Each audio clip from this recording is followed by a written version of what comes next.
All right, y'all, coming up on Roland Martin Unfiltered on Thursday, November 29th, 2018. Breaking news. Commentator Marc Lamont Hill fired at CNN because of his support for Palestinians. His comments have been called anti-Semitic. He says that is not the case. I'll give you all those details. Also, breaking news out of Alabama. Prominent black lawyer Donald Watkins and his son have been indicted on fraud charges. I'll give you those details as well. Major pressure applied to U.S. senators that is going to keep Thomas Farr from a lifetime appointment on the federal bench. Senator Tim Scott is a no vote for the vote suppressor in chief. Also, gerrymandering is a huge issue all across the country. In Virginia, there's a plan to tackle it. We'll tell you about that as well. Plus, leadership conference on civil and human rights coming to the support of Color of Change, blasting Facebook for how they treated Color of Change, plus the treatment of African-American users and staff. Bonita Gupta, the president and CEO of the Leadership Conference, will be joining us right here on Roland Martin Unfiltered. In California, sheriff's deputies, they shoot and kill an unarmed black man with mental issues. Well, guess what? He lied about it. Now, his family has gotten a huge settlement. We'll talk with the mother and the lawyer right here on the show. Folks, it's a packed show. We're ready to go. Black, unapologetic, and unfiltered. Let's go. He's got it. Whatever the miss, he's on it. Whatever it is, he's got the scoop, the fact, the find. And when it breaks, he's right on time and it's rolling. Best believe he's knowing. Putting it down from sports to news to politics. With entertainment just for kicks, he's rolling. It's Uncle Roro, y'all. It's Roland Martin, yeah. Rolling with Roland now. He's funk, he's fresh, he's real, the best, you know he's Roland Martin now.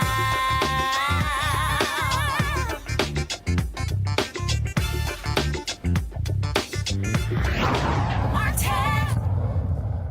All right, folks, Dr. Marc Lamont Hill, of course, longtime commentator at CNN. He is out, fired today as a result of a speech that he gave at the United Nations in support of the Palestinian people. Mediaite is reporting that CNN, this is the quote from them, Marc Lamont Hill is no longer under contract with CNN. According to their story, Hill, and Henry, go to my iPad, please. Hill urged countries to boycott Israel in a speech on Wednesday, calling for a free Palestine from the river to the sea. It is that comment that a Jewish organization seized on. They say that is a phrase that has been used by Hamas as well as other anti-Israel terror groups, the phrase from the river to the sea. It implies, according to this story, the phrase implies the replacement of Israel by a Palestine stretching from the Jordan River to the Mediterranean Sea.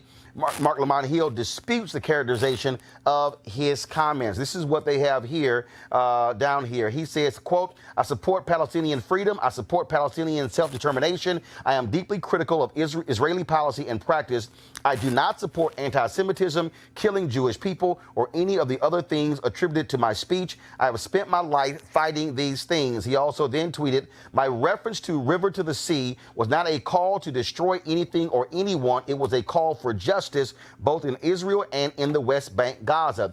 The speech very clearly and specifically said those things. No amount of debate will change what I actually said or what I meant. He then said, this isn't a case of throwing rocks and hiding hands. I genuinely believe in the arguments and principles that I shared in the speech. I also genuinely want peace, freedom, and security for everyone. These are not competing ideals and values. And so here is a portion of his speech. I'm going to go to it where he talked about it. So I read some of that. And then he later said in his speech, which we're trying to get some video, he says, contrary to Western mythology, black resistance to American apartheid did not come purely through Gandhi and nonviolence. Rather, slave revolts and self-defense and tactics otherwise divergent from Dr. King or Mahatma Gandhi were equally important to preserving safety and attaining freedom. If we are to operate in true solidarity with the Palestinian people, we must allow the Palestinian people the same range of opportunity and political possibility. If we are standing in solidarity with the Palestinian people, we must recognize the right of an occupied people to defend itself.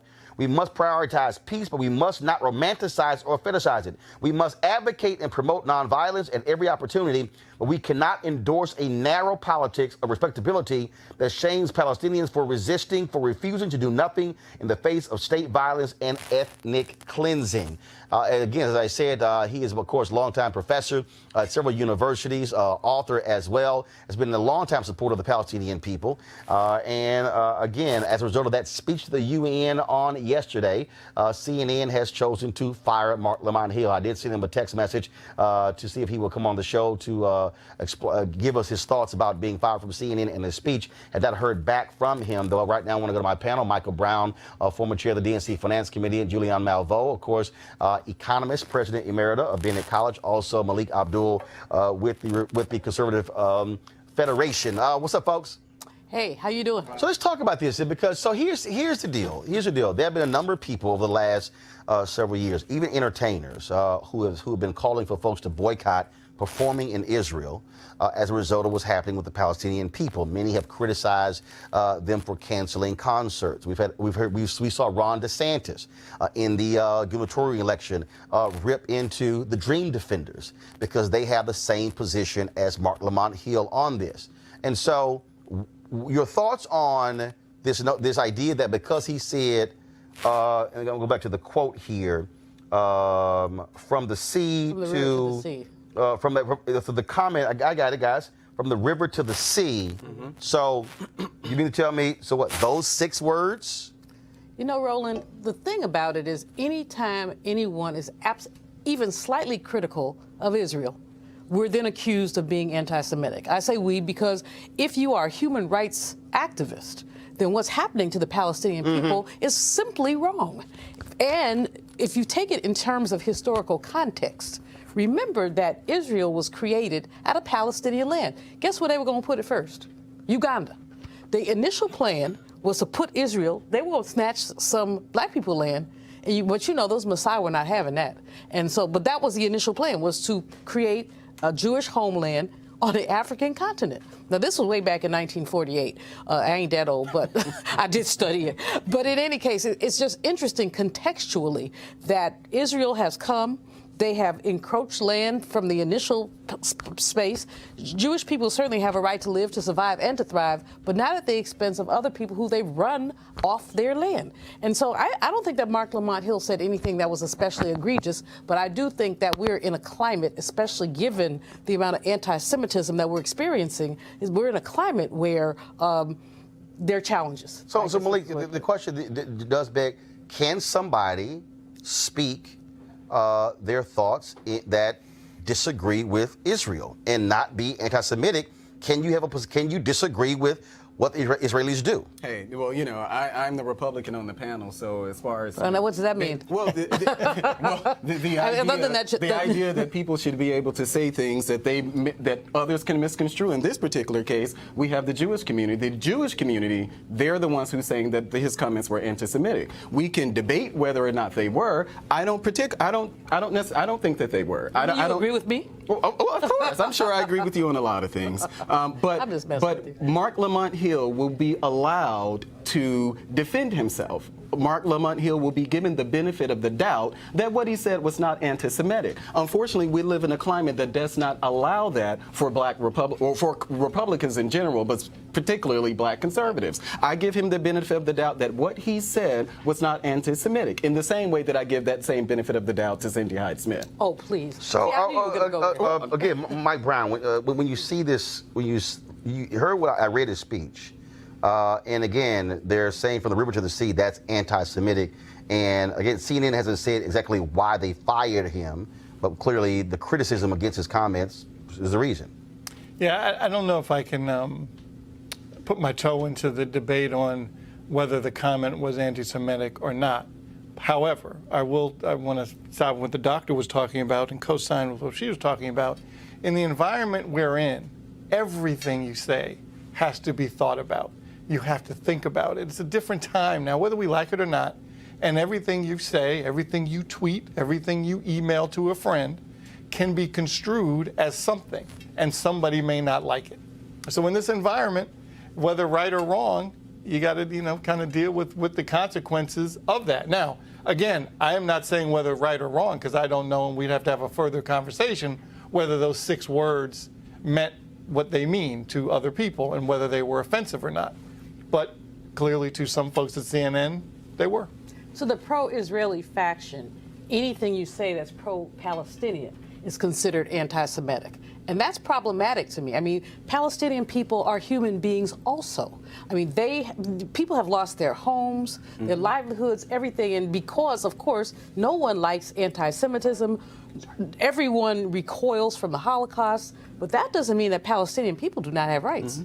And on the other hand, you and I are going to have a conversation later about the little Klan woman in Mississippi. So again, hopefully Mark will hit back to me. We'd love to have him on the show to talk more about this, and so we'll have that for you. Some other breaking news, again, out of Alabama, Donald Watkins, prominent attorney in Alabama, and his son have been indicted on federal charges.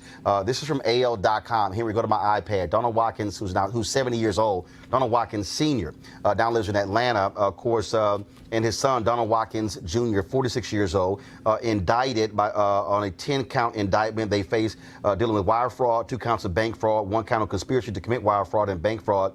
Federal authorities is all tied to their biofuel company. Federal authorities say between 2007 and 2014, they induced investors to pay millions of dollars into a bank account controlled by Watkins Sr., telling the investors that their money would be used for specific purposes related to the international growth of 2 companies associated with the defendants. Instead, the money was used for other purposes, including the payment of personal tax obligations, personal loan payments, alimony, and clothing, according to the indictment. And folks who don't know, again, Donald Watkins, a major attorney, represented Mayor Arrington in his case, Richard Scrushy in his case, of course, the Health South CEO, and of course, a major supporter of HBCUs. In fact, his father was a longtime president of one of the HBCUs in Alabama, and his brother, the late Levi Watkins, was a historic heart surgeon at Johns Hopkins University. And so Donald Watkins comes from an extremely prominent family, and at one time he was considered to be potentially the first African American to ever who was going to own an NFL team. And so he was actually talked about as a potential billionaire would own one of these sports teams. That, of course, did not happen. And so we'll, of course, wait to hear more about that in terms of Donald Watkins and his son. But again, both of them indicted on federal fraud charges. Folks, let's talk about the story we've been dealing with for the last several days or even weeks. Thomas Farr, North Carolina voter suppression consultant. Folks, he also was a lawyer for Jesse Helms' campaign. They're the ones who sent postcards targeting African-American voters and suggested they were not eligible to vote. Well, here's the piece. He was supposed to be confirmed today, or there was supposed to be a vote today on his appointment, but the vote has been postponed until next week. Now, yesterday, there was a vote to end cloture, which pretty much said we're going to end debate. And, of course, it was 50-50. Vice President Mike Pence broke the tie. Jeff Flake of Arizona, first of all, he initially said that he would not vote for any judicial candidate until they took up a bill that protected Robert Mueller. But then today, he said he has been problematic in terms of his concern about Thomas Farr. Now, keep in mind, he sits on the Senate Judiciary Committee. Jeff Flake voted Thomas Farr's name out of committee. So I don't quite understand, if you were bothered by Thomas Farr, why in the hell did you vote for him in committee? Well, now he's saying he's an absolute no. And the one person who we said yesterday on the show could absolutely sink his nomination is South Carolina Senator Tim Scott, the only African-American Republican in the United States Senate. Well, after lots of pressure, phone calls and emails and social media, Scott says he is a no, which means that with those 2 votes, the votes are not there for Thomas Farr to get a seat on the bench. Now, I want to bring in our guest, Vanita Gupta, of course, President and CEO, Leadership Conference for Civil and Human Rights. Vanita, y'all have been very much against Thomas Farr, pushing people on the Hill not to vote for him. Certainly has to be good news to hear not only Senator Jeff Flake, but also Senator Tim Scott saying absolutely no. Oh, my God. I am celebrating right now, and I will say the Leadership Conference Coalition of over 210 national civil and human rights organizations worked really hard over the last year. It's been a year-long campaign to defeat his nomination. And his history as a systematic vote suppressor in every sense of the word in North Carolina has been known. And so what was ultimately kind of, I think, really revealing is it was only in the last couple of days that we saw Senator Flake and Senator Tim Scott and folks actually really hone in on his record. We have been working this for a long time. The NAACP of North Carolina has been hard at work. The NAACP Legal Defense Fund, Lawyers Committee, the Leadership Conference. But it's a big day. And here's another thing. People have been feeling pretty dismal about the ability to stop some of Trump's most extreme nominees to lifetime appointments on the federal bench. And we all know the important role that federal courts play in enforcing and ensuring our civil rights. This was an example of what can happen when progressives and civil rights advocates mobilize and refuse to let go and reveal the truth at every turn about some of these nominees. Thomas Farr needed to be defeated, and today he was, and it's a big day. And not only that, look, this is a guy, first of all, this is a seat that has been held open the longest in the country. Like 12 Two years. black women were appointed by President Barack Obama. It was the two senators from North Carolina, both Republican, who would not even allow those two women to even get a hearing. And then, of course, Trump wins. Okay, guess what? Time to appoint somebody to the seat. This guy has had ties to white supremacists, and even some critics say he wasn't even truthful in his nomination hearing. But again, what amazes me is to see a Senator Jeff Flake say this now when, if you had done what you're supposed to do in the committee, it doesn't even go to the floor. Look, you're right. You're absolutely right. We saw this, though, with Ryan Bounds, the nominee to the Ninth Circuit, where he made it past committee, and then it was Tim Scott who kind of defeated him. It was the prior time. You're right. Senator Flake, saw religion and found it and probably read through the papers. Whatever the reason is, we'll take it. It has been, for too long, Republicans have not been putting country before party. They've been rubber stamping these nominees, some of whom really had either were incompetent to serve or had some of the most extremist views. And those folks are going to be affecting how justice gets rolled out for our children. And so today, the defeat of Thomas Farr, who has known ties to the white supremacists, who did mislead Congress about his own very kind of direct role with the Jesse Helms campaign in 1984 and 1990 in suppressing the black vote in North Carolina.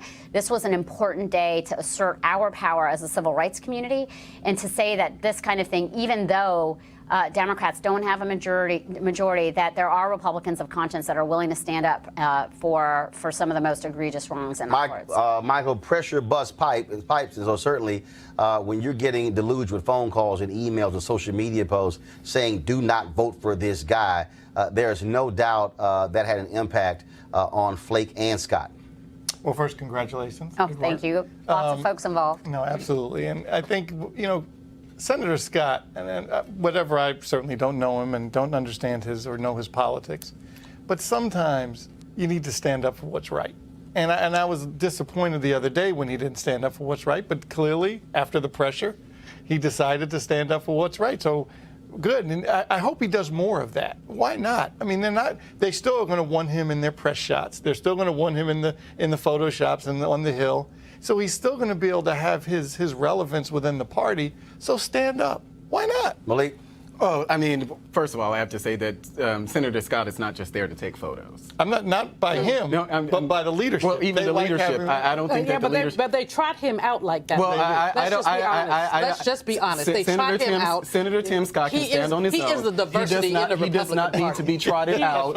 He does not need to be trotted out. Senator Tim Scott was elected the senator from South Carolina, and he does not need to. He does not need to. He does not need to be trotted out. And you shouldn't say that a black man can't be a Republican without having to be. That's not what I said. Okay, one second. Malik, finish your point. Whether he's junior or senior, he does not need to be trotted out. So he was not trotted out. He's not a photo op for the GOP. I'm happy with that he made the decision that he made. I think it's great that you guys, the nomination was defeated. Doesn't seem like he's going to vote for him. I support. Should it have been? In that.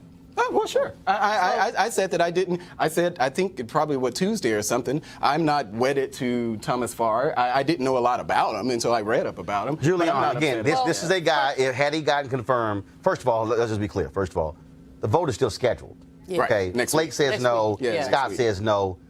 That can change. So let's just be clear. Let's be real clear. The vote hasn't taken place yet. Yeah, that's true. Right now, they are no's. But this is a guy, anybody who looked at his history, I mean, this guy wants to deny black folks opportunities to vote. He was very much involved in the writing of the law that was struck down by the federal courts, that voter suppression ID bill. I mean, and so anybody, and then defending that, I mean, I'm sorry, that's not the kind of person you want making decisions in a place where black people make up a third of the area. Well, you know, two things. First of all, Vanita, congratulations. Great work. I think that the entire civil rights community, but certainly your organization, the NAACP, did great work in keeping the pressure on. Secondly, I disagree with you. They do trot, and I'm going to use my words, they trot him out whenever they want to have a non-all-white picture. Here come Tim Scott. He's not on the committee, but he's sitting over there.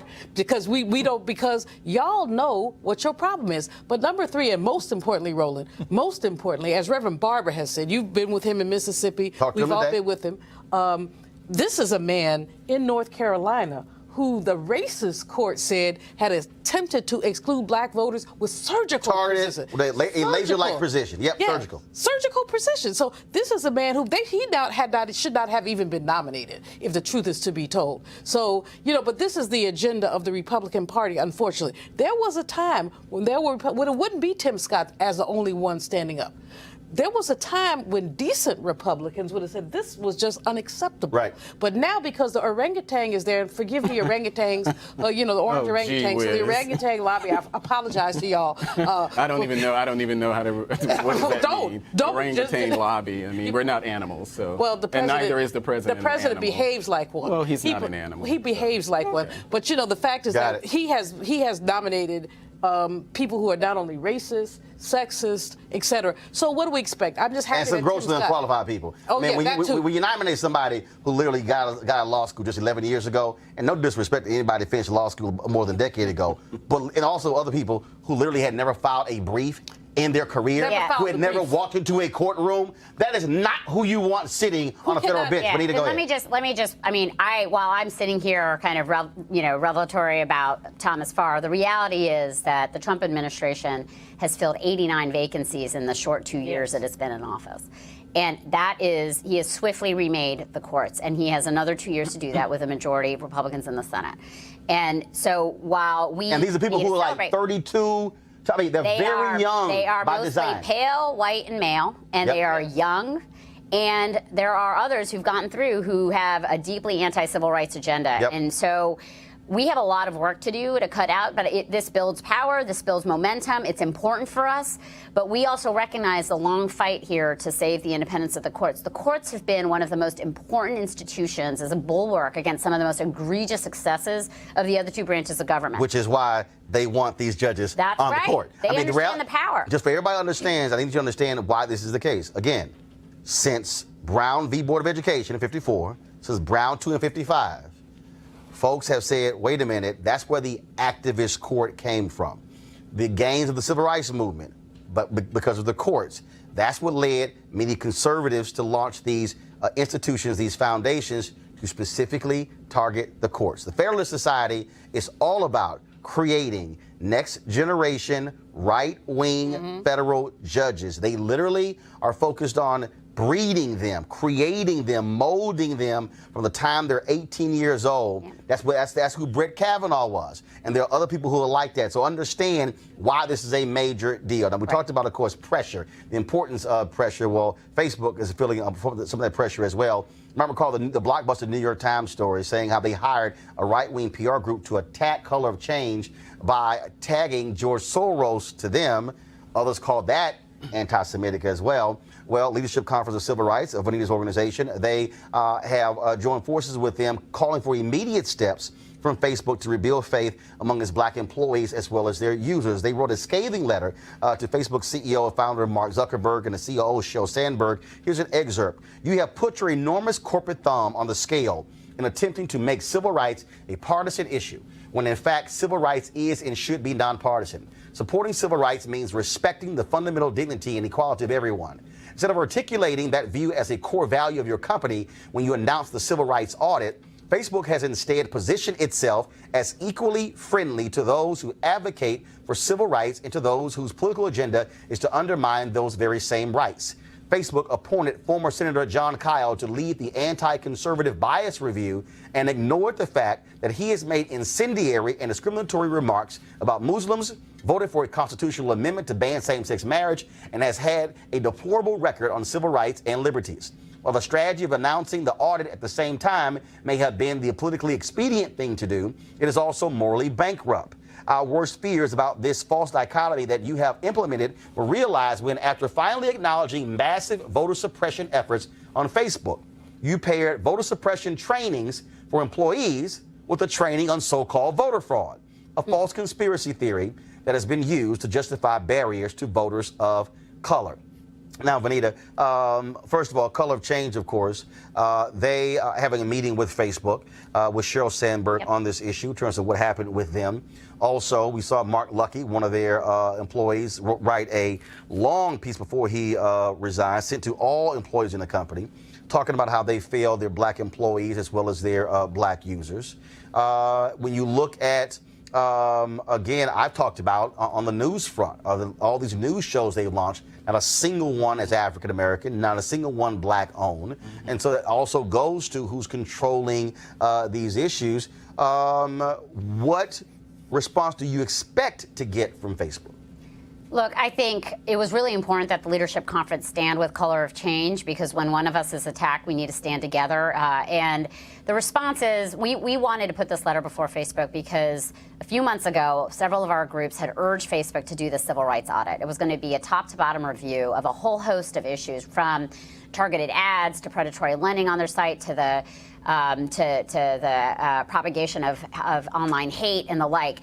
And we had faith and we were pleased when Facebook actually announced the audit, but it turns out that they haven't made a commitment to publishing the findings of the report, that we don't have any commitment yet from the highest level of the company about how they're actually going to implement the recommendations that are going to come out of it. We need to have the highest level of commitment, even from, we mentioned in the letter that we should have a task force or some part of the board that is actually engaged in implementing the changes that need to be made. For too long, these problems have been known at Facebook, and they're not just about how the platform's used. As you said, it's also about the culture internal to the company, about how do they support diversity, how do they support recruitment and retention of black employees and employees of color. This is a really important moment for Facebook, and it was important in light of the New York Times article that came out a couple weeks ago that we leverage this moment to make sure that this audit actually has teeth and is going to serve the broad community that is saying Facebook has to be able to have equitable practices and policies.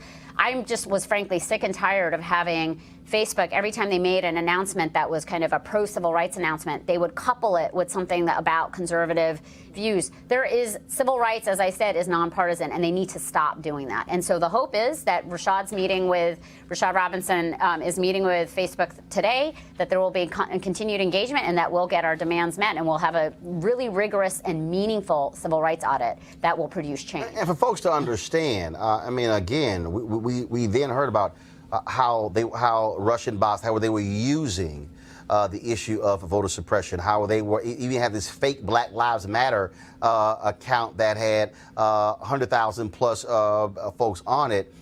Black people were directly being targeted during this campaign. Now, of course, we're hearing as a result of emails seized in the UK that Facebook knew as early as 2014 about Russians trying to use Facebook for the purpose of impacting our election.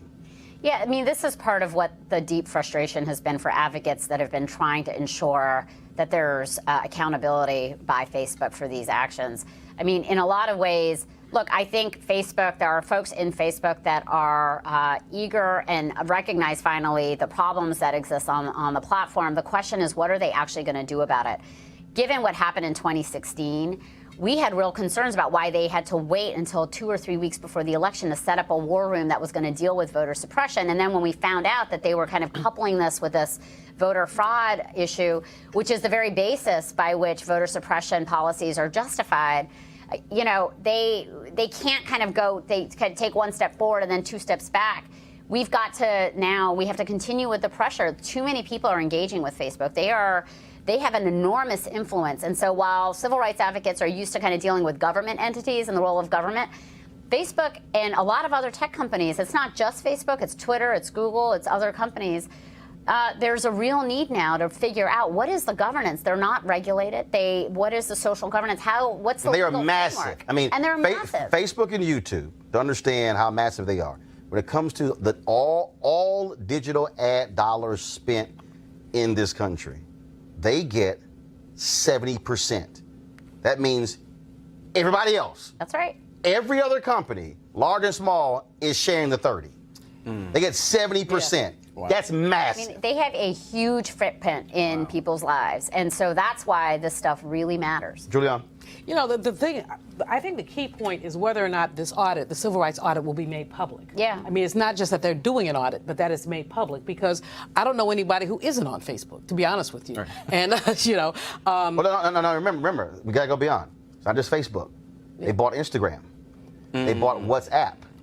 So is that just Facebook? So it's all, you got to look at what they also own. Oh, so you can say, oh, the hell, Facebook on Instagram. No. Same thing. You're on Facebook because they own Facebook. So the first thing is that the audit must be made public. The second thing is that they have attracted federal attention through these congressional hearings that they've had, and they have woefully failed to answer the questions that have been raised from a bipartisan basis. I mean, everyone is asking questions about how they're regulated. So, I think partnering with the Color of Change is absolutely the right thing to do. But the second important thing is that we all, as activists, follow this. I mean, Malik, you know it's something when you piss off the left and the right. I mean, Especially right now. I mean, you're doing a major damn job when you pissing off everybody. Tell me about it. You know, this is one of See, those. he's going to agree with me again. Yeah, absolutely. I agree with you on a lot Next of thing you things. know, y'all gonna be going out for some innocent.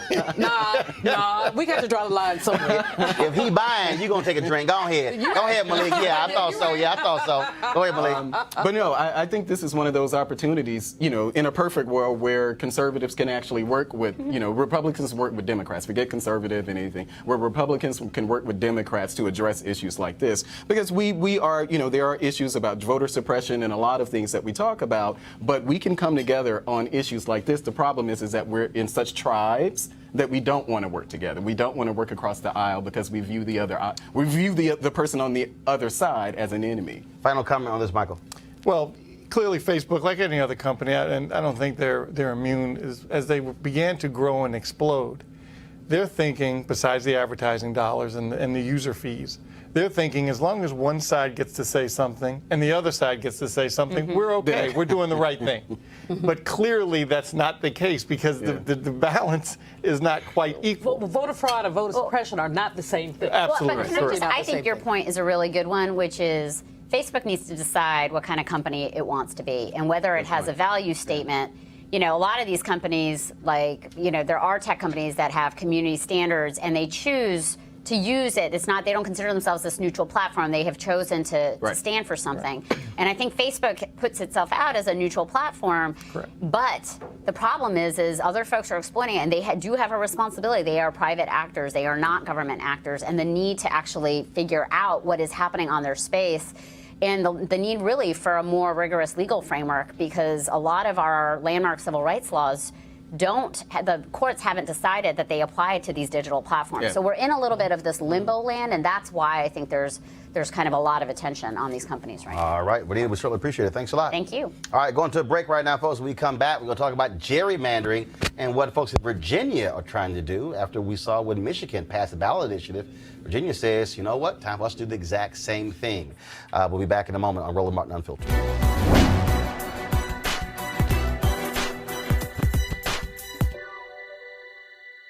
I always had something to shoot for each year, to jump 1 inch further.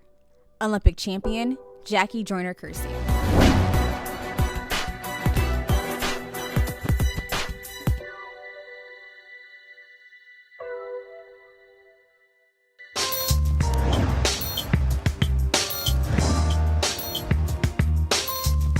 Back out.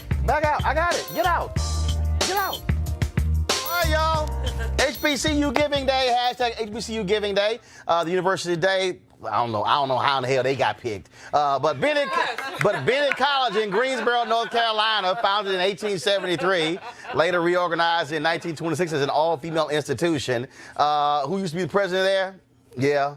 Well, hey. Queen Hennessy, Dr. Julianne Malveaux. Yeah, trust me, if Malik buying, you're going to go take that drink. Don't worry about it. And, of course, again, also first African-American district attorney in the state of North Carolina, Belinda J. Foster, and the first African-American mayor of Greensboro, North Carolina, Yvonne Johnson. Folks, if you want to donate to Bennett, go to bennett.edu. Bennett.edu. And also, if you are a graduate of Bennett, look, send your check. I'm telling you, I keep telling y'all, all these people keep talking about HBCU, but when you ask them if you send a check, then they get all quiet. Oh, you're running your mouth before. So if you walk around with a Bennett sweatshirt or a hat or a license plate and you got your little Bennett pom-poms, guess what? Send your coins. You know what, Roland? Harvard, Yale, Princeton, Dartmouth, 90% giving rates. Under Dr. Cole's leadership, she got it up to 30. I got it up to 35 at Bennett, but 35. Claflin is #1 in the country, #1 HBCU. More than 50% of Claflin graduates give back to their school. Wow. But the average HBCU, average, 5%. Howard, our mother. It's only at 10.3. Yes, which is and it's up. Undergrad, right? And it's up. Because when he got there, it was 3.7. And part of the challenge, of course, is that so many of our HBCUs have such limited resources that we're not, I mean, our development departments are tiny. But we shouldn't have to beg you. We don't beg you to come to homecoming. So we should have to beg you to give money. Right. That's all I'm saying. I'm saying. Send a check. Send a check. $5? At least send that. Well, but don't sit here and say you can't send nothing. Because when we go to foundations and corporations, the first thing they say is, what's your alumni giving rate? There you go. And so for the bells out there, it takes a bell to do it well, but you got to write it. All right, then. So, again, Bennett.edu. All right, folks, gerrymandering is a huge, huge issue. The Supreme Court punted on this decision when they kicked a case back to the lower courts. We saw, of course, in Michigan, where there's a ballot initiative where they created an independent commission. It's no longer in the hands of the legislature or the governor.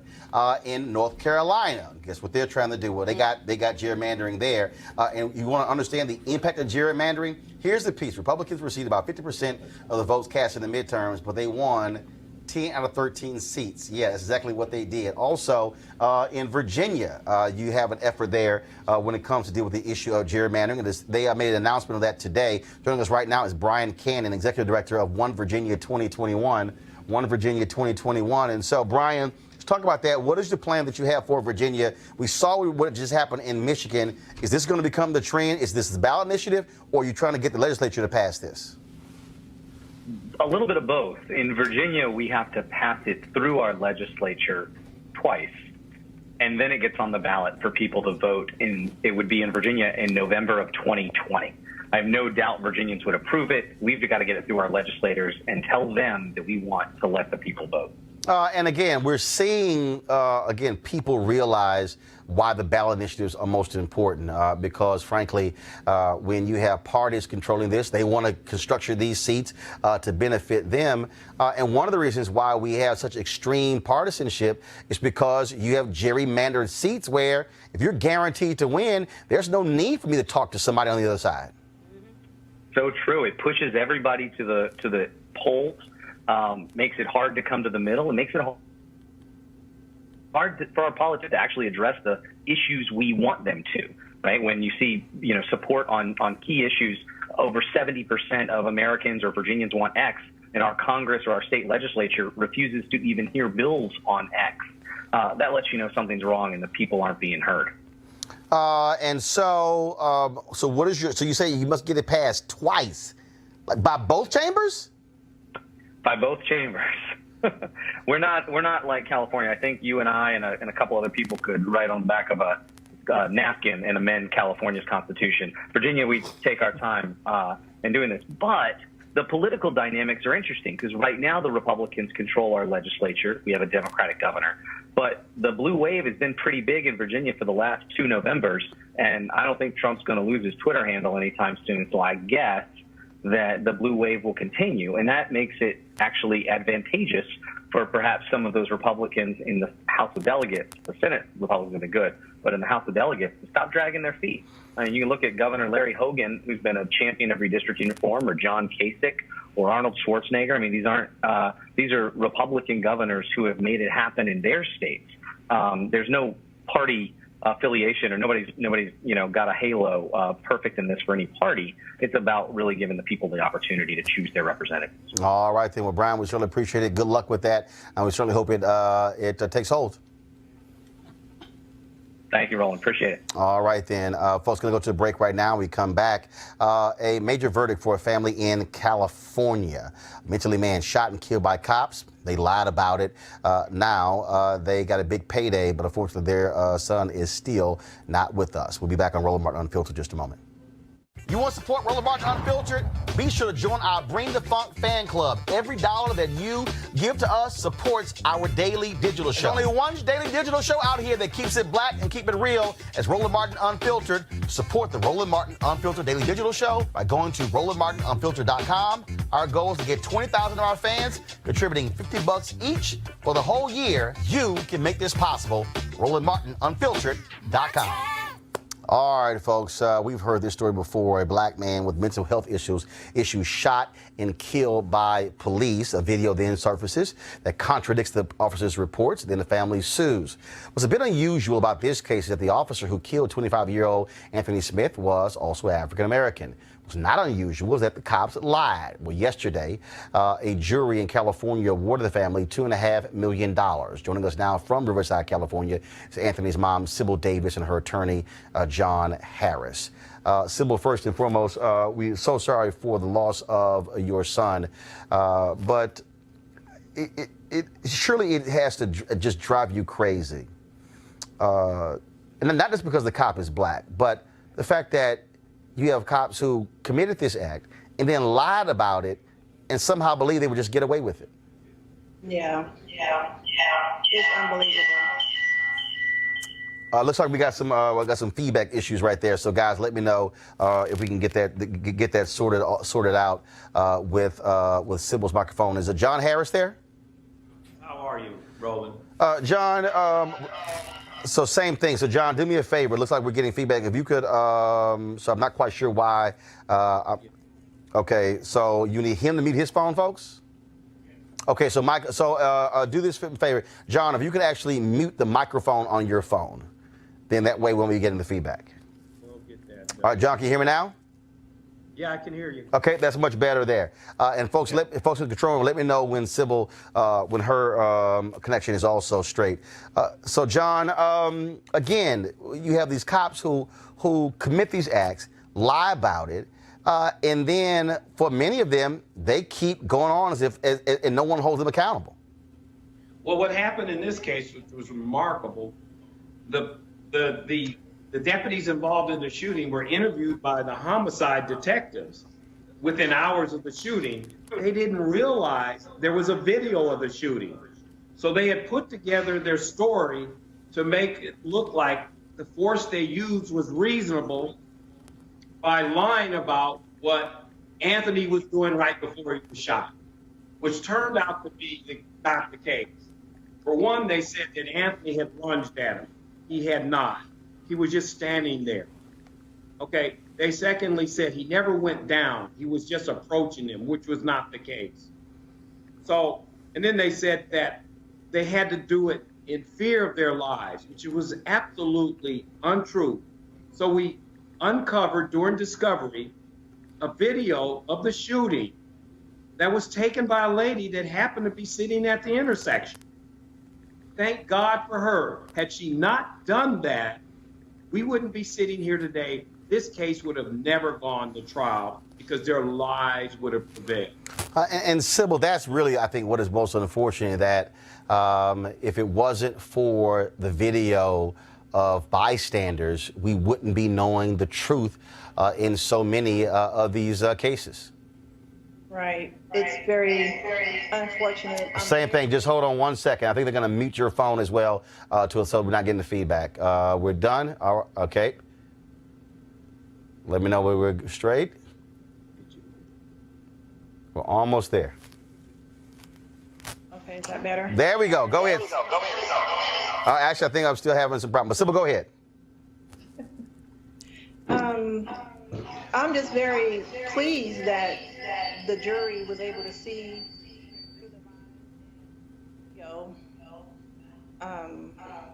Can they hear me? Yeah, so if y'all can mute the microphone, because that's sort of the problem there. So guys, let me help them out with that, and we'll come right back to Sybil. So guys, just let me know. Let me read this story here, folks. Remember these kids from a school in Wisconsin with their Heil Hitler signs? Well, the Baraboo, Wisconsin School District said they can't punish the students because that would violate the First Amendment rights of the students. That's kind of weird, especially considering they punish kids all the time for doing things in pictures. For anything, but all of a sudden they can't somehow do that to them. Okay, that's kind of interesting there. And also, so I think we got Sybil back. I think it might be fixed now. Sybil, can you now hear me? Yes, I can hear you. There we go. Okay. Again, were it not for the bystanders video, we would not even know what took place, and the cops' lies would have stood. Yeah, if we didn't discover that there was a video, we probably would have never had a case. I'm very grateful that the video surfaced and the truth was able to come out. Did the police, they ever apologize? That was a very graphic video, I might say. We actually saw them take that last shot at Anthony, and he went down for good after that shot was taken. And frankly, that was the issue that the jury looked at. We said, look at that video and see with your own eyes what occurred on that morning of July 16, 2015. What happened to the police officer?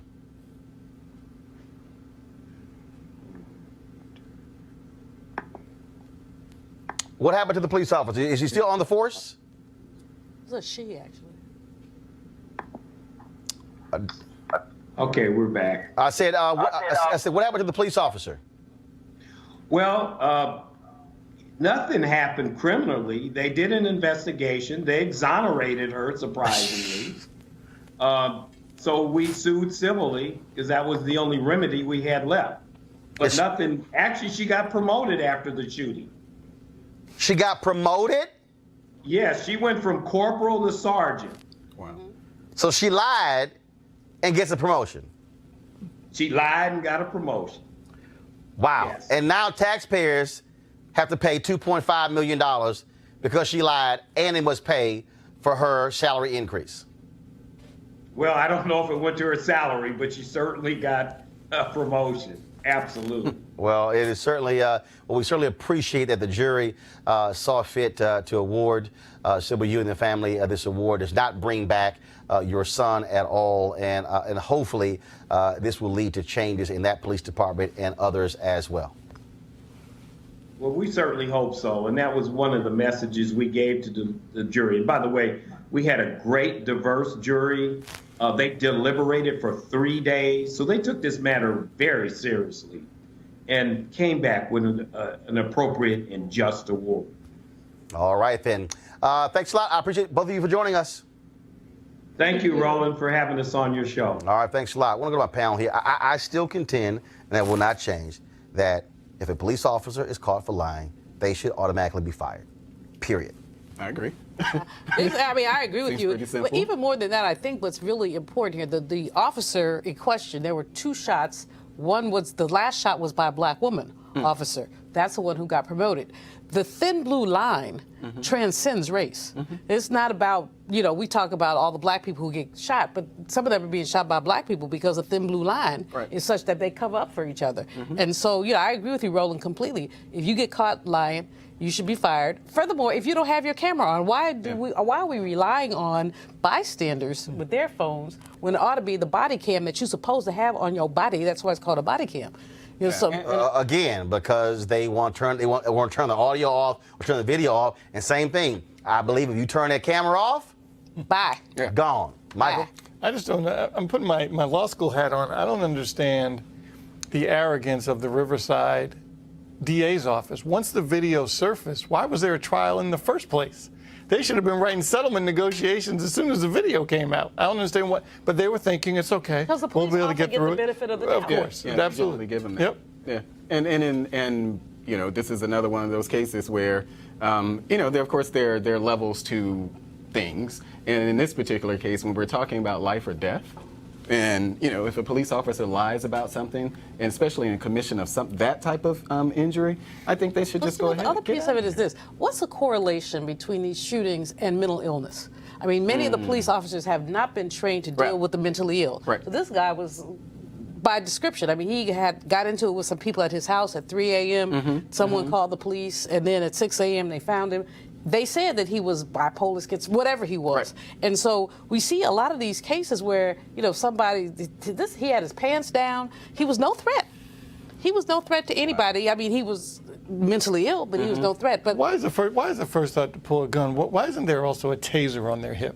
Or something? Why can't they tase, and then you can live to fight another day and talk about what happened? Well, why do you have to use a bullet? Some people have died from the taser, but in more cases, you likely live with the taser. No, because here's why. The reality is the Supreme Court has allowed the standard to be that a police officer can use deadly force to protect them. And the problem is what these cops have done. I go back to the case, Kajima Powell in St. Louis, when a mentally disturbed man, they call the cops, they tell the 911 dispatcher, this is a mentally disturbed man. He is ranting and raving on a corner after he grabbed 2 energy drinks out of a store. This happened shortly after Mike Brown was killed.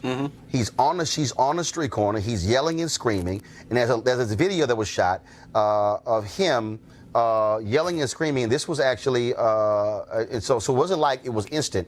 And so he's yelling and screaming. Cops roll up. And from the moment the door opened to the first shot, it was 16 seconds. Yeah, it was 16 they can't load it for bear. seconds. Yeah. It was like, well, no, they get out of the car, and their whole deal was, and so he had to get like a butter knife in his hand. Yeah. And he literally, he was yelling, MFs kill me. That's what he's yelling. Yeah. Okay, now So I'm sorry, if you're a cop, yeah, you know something. if 2 cops roll up, yeah, and the dude is yelling, kill me, your first response would be, this SOB crazy. Right. That's the first thing. Yeah. He makes a step. I'm talking the distance. It wasn't like we were this close. Boom. They unload.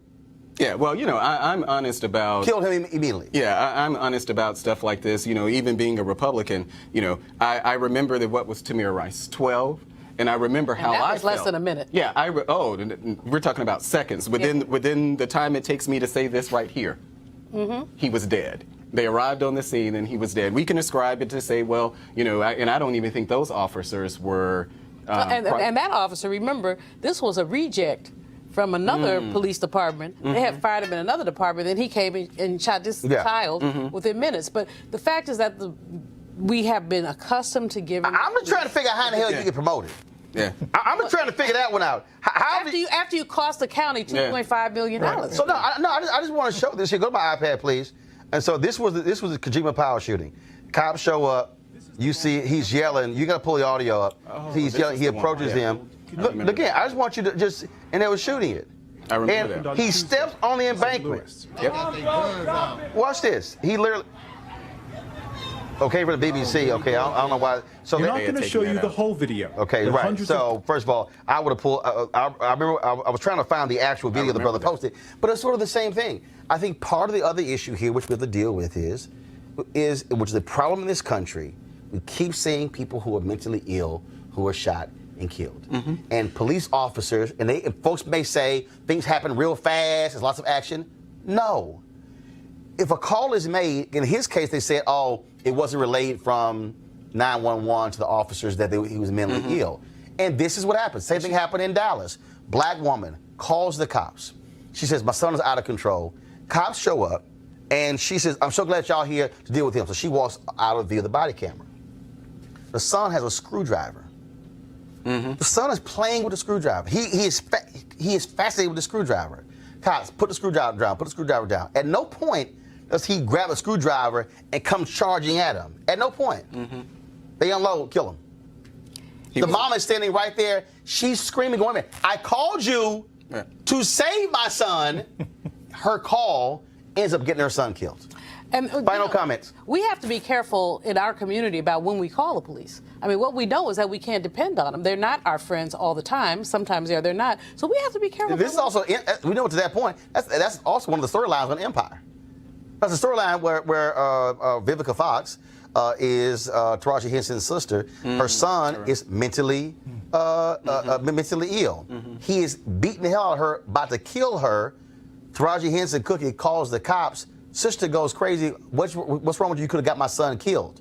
Right. Well, because you know that, Yep. and because so many, I mean, the pieces of this for African American women often are that when women are victims, there's a you know, a dichotomy. Do you call the police and, you know, protect yourself and also put a black man at risk? There you go. Absolutely. All right, folks, real quick. Vandals have defaced a Black Panther mural on Crenshaw Boulevard in South L.A. with swastikas. Of course, here's the mural right here. And trust me, they catch them fools. You know what's going to end up happening to them. But hopefully that happens as well. All right, folks, we are done for today. Several things. Tomorrow, Rashad Robinson, Color of Change, he is going to be joining us on the show to talk about their meeting with Facebook. Also, Bowie State, I'll be talking with their president on the show tomorrow as well. Plus, an expert, HIV and AIDS with women from Morgan State is going to be on the show. And she's talking about the reason why a lot of young folks don't want to get tested, because what her research has shown is they're saying, I got more things that I'm concerned about than that. And it really deals with, again, the thought process of so many folks. And also, Constance White, of course, the former editor of Essence Magazines, has this amazing book on Black folks in style. We're going to have that on the show tomorrow as well. So we're going to have a fantastic show for all of you tomorrow. Want you guys to check it out. Want to thank Michael. Want to thank Julian. Want to thank Malik. Malik, trust me, go on by that Hennessy. Julian be right there. It's all good. And then y'all can, it's got the left and the right. You know that's our drink. The left and the right can come together over Hennessy. You know that's something when Hennessy can bring together a black Republican and a black liberal. And so Hennessy, if y'all ever do that commercial, y'all better cut me a check. Trust me, that's right. Yeah, right. The bumbo sauce on the side. Can y'all imagine that commercial? How to end the political divide. Hennessy. Black left and black right get together over Hennessy. Yeah, I see that commercial right there. All right, y'all. Don't forget to support Roland Martin Unfiltered by going to RolandMartinUnfiltered.com. Join our fan club. We certainly want you to support this show. He being real black, taking selfies while the show's still going on. I mean, that's really black happening right here. Get a shot. Thank you. Damn, Henry, you're too slow, dog. You're too slow. All right, y'all. Go to RolandMartinUnfiltered.com to support the show. I'll see you guys tomorrow. Holla!